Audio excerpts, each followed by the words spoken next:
El amante tecnológico es una exposición online que plantea la relación de 6 mujeres artistas y su relación con las tecnologías de la información y la comunicación, de las TIC. En septiembre de 2015, las Naciones Unidas conveniaron una agenda que se llama la Agenda 2030 de 2030, que fue ratificada por 193 países, en el que se marcan 17 objetivos fundamentales para generar un crecimiento sostenible de la economía mundial.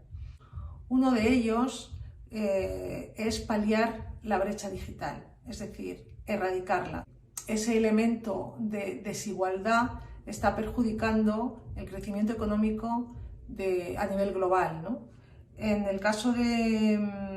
España, por ejemplo, la OIT, la Organización Internacional del Trabajo, que pertenece a la ONU, plantea que si España eliminara su brecha digital, conseguiría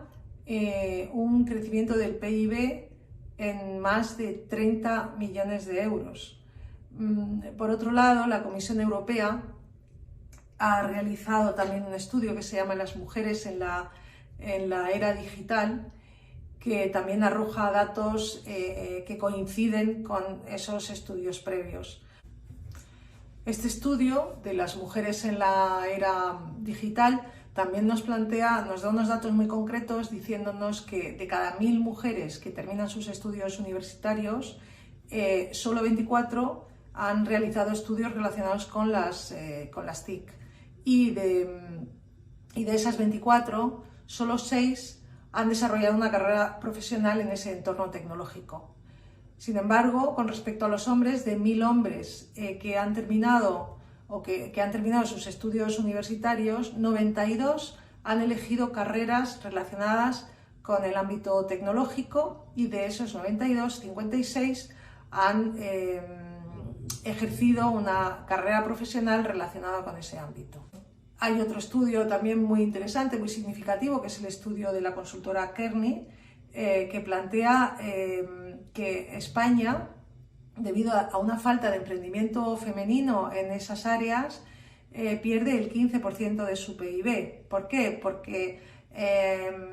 también se ha demostrado que las startups femeninas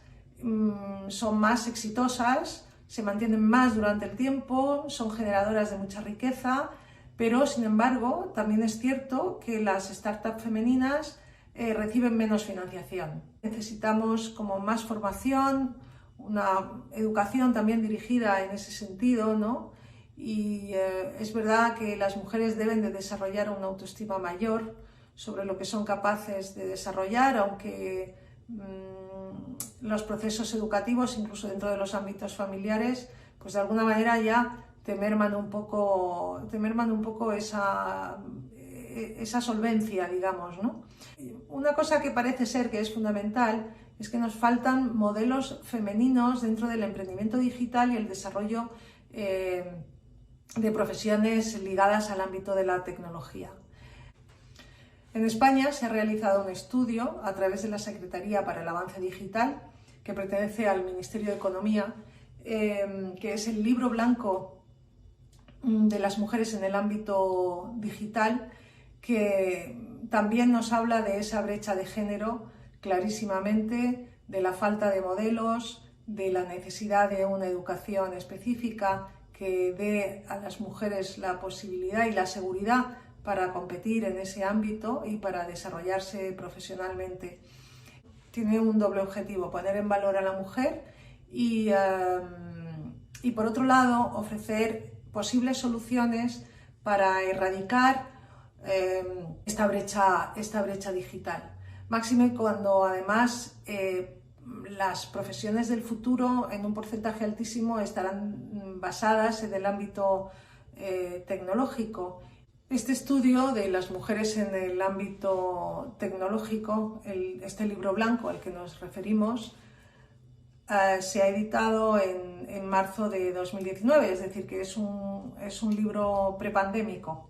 Entendemos que todos los datos que han arrojado todos estos estudios desde solo desde 2015, pues probablemente en este momento, si se hiciera de nuevo un trabajo de campo, estaríamos hablando probablemente de otros datos, aunque la brecha digital obviamente está ahí. Me ha parecido interesante coger este último estudio, este libro blanco, para iniciar este proyecto de exposición que se llama El amante tecnológico. El título, bueno, es un poco un guiño a esta última época, a esta época que vivimos pandémica, ¿no? Cómo las tecnologías se han convertido en nuestros grandes aliados y no solo están ahí, sino que las buscamos, ¿no? Las necesitamos para tener un desarrollo pleno, porque han venido en este momento a invadir de una manera notoria todos nuestros sectores, desde el tema laboral, desde el tema de estudio y el tema también de las relaciones personales y del entretenimiento, ¿no? De manera que el amante tecnológico es un poco pues ese personaje que está ahí y que va entrando poco a poco en tu vida. Empezar a plantearnos esta exposición con las 6 artistas partiendo de una lectura sobre el libro blanco, dividida en capítulos que cada artista ha ido emitiendo alguna opinión. Es decir, las artistas plantean un testimonio sobre su relación con las TIC, relacionándolo con sus procesos de producción, con su manera de dar visibilidad a su obra y a su trayectoria, con la capacidad que las redes pueden tener de ofrecerles oportunidades. Finalmente, lo que también me parecía muy interesante es que las artistas tuvieran voz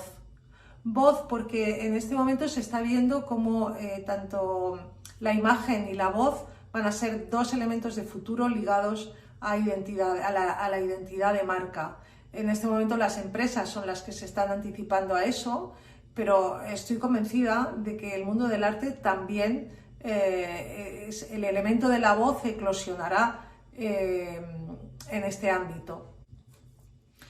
El formato de la exposición he decidido que fuese una página web y se ha planteado jugando con el concepto de la tecnología, puesto que es el tema que tratamos, se ha planteado como un juego, desde el logotipo que hace alusión a los primeros videojuegos. En esta exposición vamos a ver la obra de 6 artistas, 5 de ellas pertenecen a la generación de los 90 y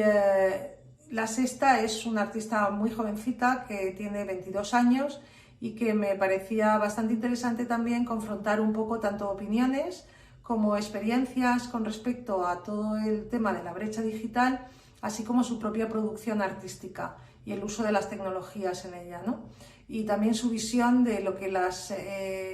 herramientas tecnológicas y el ámbito digital de las redes y demás puede ofrecerle. Las obras de las 6 artistas son obras, podemos llamarlas pandémicas, están hechas esencialmente en el año 2021. Por ejemplo, Mar Solís, que es escultora en diversos materiales, su última obra es una obra donde la utilización de las herramientas tecnológicas es clara y donde ha desarrollado todo un proyecto que está relacionado con la fotografía digital finalmente, ¿no? Hay un juego, evidentemente, en la búsqueda del movimiento captado como haces de luz o como líneas de luz, pero que al final formalmente se traducen en fotografías digitales. En el caso de Alicia Moneva, Alicia es fotógrafa, aunque también ha hecho incursiones, digamos que empezó como pintora, pero su desarrollo profesional ha sido esencialmente la fotografía digital. En ese sentido, podemos observar más que un aumento del uso de las tecnologías, sí un enfoque claro pandémico. Aunque ella siempre trabaja con espacios un poco claustrofóbicos y cerrados, me refiero a las imágenes finales, pero aquí ha puesto un poco más el acento mostrando esos seres humanos encapsulados, metidos en laberintos cuadrados, circulares, de muchos colores, aludiendo a a diferentes estados emocionales. En el caso de Rebecca Malcón, que es la artista más joven, Rebecca trabaja, es una temática sobre la identidad y la búsqueda de la identidad, ¿no? Y del lugar, una temática también muy interesante en esta época pandémica, aunque también está ligada a muchos de los trabajos de muchas artistas desde la era de los 90, y que ella desarrolla también de una manera performática, aunque el resultado de esas performances acaban siendo también la fotografía digital. En el caso de Rosa Muñoz, es una artista que también en sus procesos la parte tecnológica es sumamente importante, puesto que su fotografía se imprime, aunque la obra final tiene un carácter más, digamos, escultórico, digamos que sería el proceso inverso a Mar Solís, pero en su caso ella realiza fotografías que luego imprime sobre diversos soportes, que son madera o bien celulosa, y con ellos, a través de la fragmentación, realiza obras que tienen, bueno, pues que pueden ser interpretadas desde diferentes formas, pero sí es verdad que son mapas de conocimiento ligados a la historia del arte contemporáneo, puesto que casi todas las imágenes que utiliza para formular esas piezas escultóricas finales son fotografías sobre libros de arte. En el caso de Delia Piccirilli, su obra actualmente es esencialmente tecnológica, aunque tiene una larga trayectoria como pintora, y de hecho ha recuperado toda esa obra pictórica, que es una reflexión sobre la mística, y las ha fusionado con sus fotos de infancia, con sus álbumes familiares, buscando también esa mística, ¿no?, que existe en el recuerdo de la infancia. En ese sentido, Delia crea un poco ese diálogo entre lo que sería la pintura y la tecnología de una manera muy interesante también. Y por otro lado está Montse Gómez Osuna. Montse es una persona que, aunque la tecnología, digamos, que no ha impactado aún en su obra, sí es cierto que todo su trabajo previo de investigación pues tiene que recurrir a las redes, como ella muy bien ahora lo explicará, y también es una persona en ese sentido especialmente activa en las redes, donde muestra constantemente su trabajo y acompañado de ella misma, ¿no?, trabajando o en fotos, o sea, en vídeos trabajando o en fotos trabajando, de forma que es verdad que las redes son también muy agradecidas cuando apareces físicamente, y yo creo que ella está difundiendo su obra de una manera bastante personal y muy interesante, y con un rendimiento muy productivo. Les invito ahora a seguir buceando en la web y conocer de primera mano todas las reflexiones de estas 6 artistas.